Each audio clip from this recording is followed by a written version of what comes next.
Good morning, Advika. Good morning, sir. Okay, Advika, let's speak some English sentences. I will ask you in Marathi, you translate it in English, okay? Okay, sir. Hello, तू कशी आहेस? Hello, how are you? तू आता काय करत आहेस? What are you doing now? काही नाही, रिकामी बसले होते.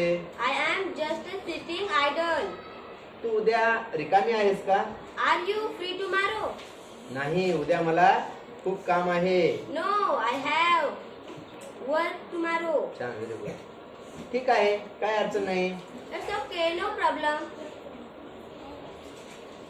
कसं करायचं? How to do? तू कुठला आहेस? How? Where are you? Former. Where are you from? From. Okay. मी मुंबईचा आहे. I am from Mumbai. Very good. तू आता